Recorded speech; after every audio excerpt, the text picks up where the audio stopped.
If you're looking to purchase a home, I can't emphasize enough how important getting a home inspection is, whether it's your first home or whether it's your 10th home. But what exactly is a home inspection? How much does it cost? Who's able to carry it out? And what happens if in the inspection issues arise? Well, you're in luck because I'm going to cover all that and more right after this, so stay tuned.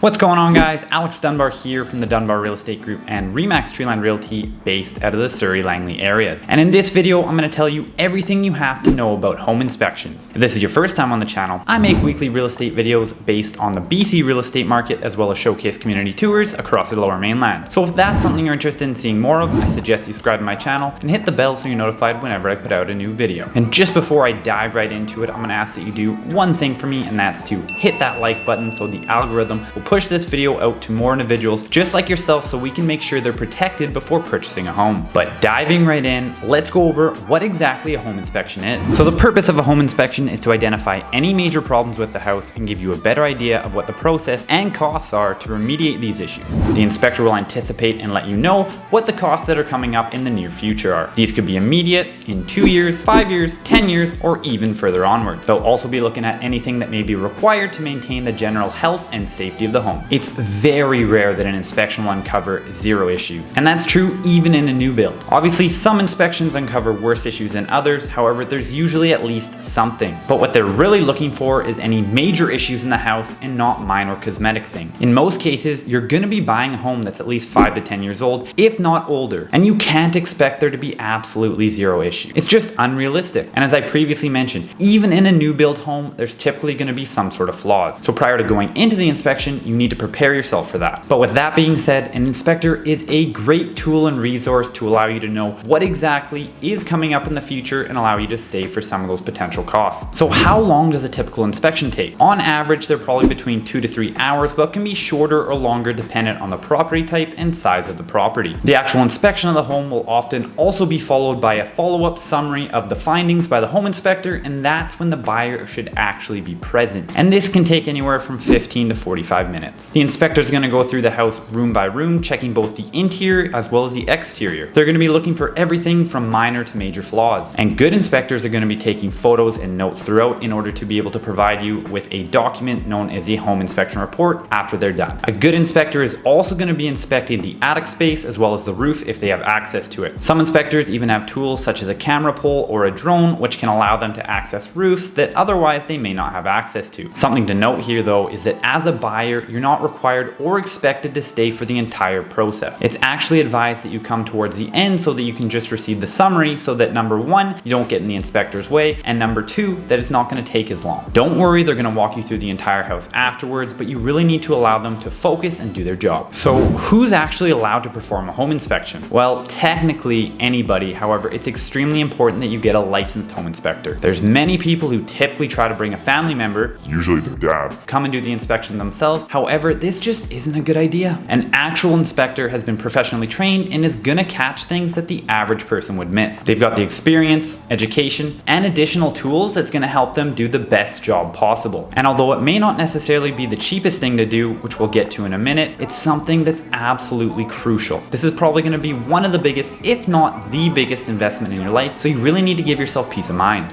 Also, the quality of inspectors is really gonna range just like any other industry. So it's extremely important to find one that has experience, good reviews, and is highly recommended. Personally, I would advise not hiring the cheapest inspector out there. You really want to make sure you're protecting your largest investment, and if you have to spend a little bit of extra money to make sure the quality's there, you're definitely going to want to do that, because as with most things in life, you get what you pay for. So how much does an inspection usually cost? First of all, I want to make sure you're aware that the buyer typically pays for the inspection. There are some circumstances where the seller may have already gone ahead and got an inspection on the home prior to listing it. However, even in these cases, sometimes you're still going to want to go through and get an inspection yourself. However, at that point in time, it's really going to be up to you. But the price of the inspection is really going to depend on the property type, the size of the home, and the size of the lot if it's a detached home. Typically, for a smaller condo, that's going to run you about $300 to $400. For your standard 3-bedroom townhome, it's probably going to run you between $500 and $600. And for a detached home, it's really going to vary here, but I would say it typically ranges between between $600 and $1,000, again dependent on the size of the home and the lot. Moving on, let's talk about when the home inspection takes place. In most cases, it's going to be after you've already got an accepted offer. Typically, this is going to give you about 7 to 10 days after the time that you get the accepted offer in order to have that inspection done. Personally, I typically suggest that my clients get their inspections done closer to the end of subject removal. The reason being is that if any other issues come up, I don't want them to have already paid for the inspection only to not be able to remove subjects due to something else such as financing not going through. But I also don't suggest putting it on the very last day, because if there are any issues that come up, you're going to want some time to negotiate with the sellers. But we'll get to that later on. Moving on, what happens if there are some major issues found during the inspection? As I previously mentioned, inspectors are almost always going to find some sort of issue. Most of the time they're small, however sometimes they can be large. For example, a roof may need to be replaced in the next 2 to 3 years, which is something you're definitely going to have to consider. But there's also things that may be more immediate, such as finding a leak in the dishwasher. So once you've gone over and discussed what all these issues are with both your inspector and your realtor, you have a couple of different options. Number one, you can negotiate with the seller in order to bring the price down to compensate you for these issues, or conversely, you can also ask them to have them repaired. However, in most cases, I would typically suggest that you ask for a decrease in price, because you want to make sure that the work is being done by professionals of your choice. And while there are some ways around this to still get it done in that way, I think it's just easiest if you can get the money back, and then you don't have to worry about anything else. Number two is to revisit your budget. See if you can work around it, and if you can still afford it, and if it makes sense to you. Typically, some of the more major issues, like having to replace the roof, could be upwards of $20,000. Again, this is going to depend on the size, state, and severity of it. But with something like this, if the sellers aren't willing to compensate you for these more major issues, you're probably going to have to think twice. And it's really just going to come down to what the original purchase price agreed upon was, and if that makes sense to you. Sometimes, even if you can't be compensated, you're still getting a really good deal, and you have to keep that in mind. But again, this is going to vary from situation to situation. However, if it's just a bunch of minor defects and the cost really isn't going to be that much, you should really consider just doing it yourself. Again, as I mentioned before, you're never really going to get a home that has absolutely nothing wrong with it. But what you're trying to do is avoid any of these major expenses that could be upcoming. And moving on to option number three, you can walk away and kill the deal. And sometimes you just have to do that, because if there are a lot of major expenses upcoming and the seller's not willing to compensate you at all, you have to keep in mind whether or not it's actually going to make sense for you financially. But my advice here is always to take an objective view. Just because the seller says no, don't get emotional about it. Think about it objectively, because I see far too many people walk away from deals just because they're upset that the seller said no to giving them compensation. But at the end of the day, when we actually look at the deal on paper, they're still getting a fantastic deal. And something to keep in mind here is that you're not getting an inspection so you can nickel and dime over every single minute detail. It's really just done to make sure there's no major renovations or updates that need to be done to the home, and that there's nothing hidden behind walls or not seen by the naked eye that's going to cause you a major expense, because the inspection's really just there to start a discussion. So can you negotiate the price if the inspector finds something wrong with the home? As you may have heard me previously mention, yes, you can. However, the seller does not have to agree to it. For example, let's say there's a leak in the roof, and that leak is going to cost you about $20,000. So you have your realtor go back to the seller and ask for a $20,000 price reduction, giving the reasoning behind it. And after doing so, the seller still tells you that they're not willing to do it. At this point in time, you're going to have to revisit your budget and see if it still makes sense to move forward with the purchase, because it's now completely in your hands. You're the only one that has the power to either go through or kill the deal.